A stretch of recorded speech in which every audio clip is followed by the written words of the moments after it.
Bonjour à tous. Je continue à vous partager des extraits du livre du cardinal Ratzinger, La communion de la foi. L'étage de la théologie. Le New Age affirme « Laissons tomber l'expérience manquée du christianisme.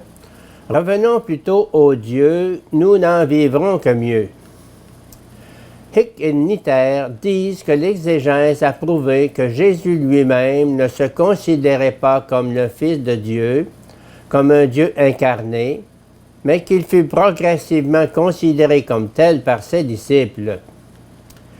Hick nous assure que Kant avait prouvé de manière incontestable que l'absolu ne peut pas être connu dans l'histoire et que rien de tel ne peut se présenter tel quel dans l'histoire.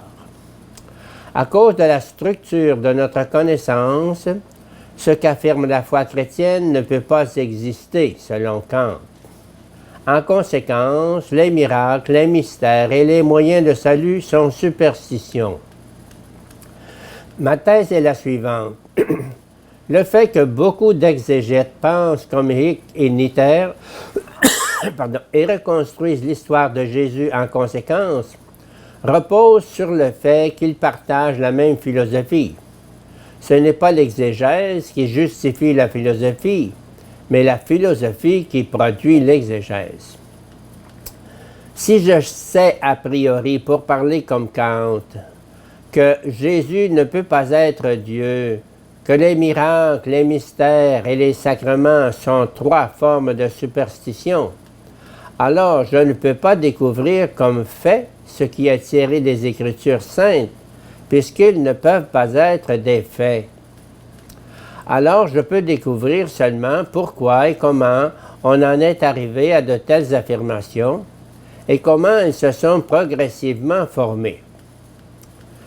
La méthode pose a priori que l'histoire par principe est uniforme. L'homme dans toutes ses différences, le monde dans toute sa variété, sont déterminés par les mêmes lois et les mêmes limites, de façon que je peux décider ce qui est impossible.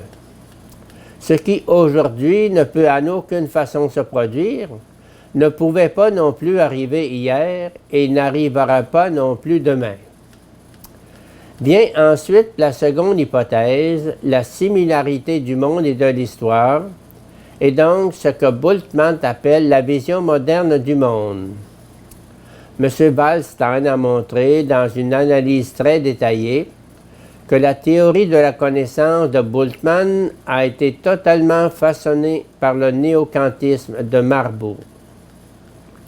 À partir de là, il savait ce qui pouvait ou ne pouvait pas exister.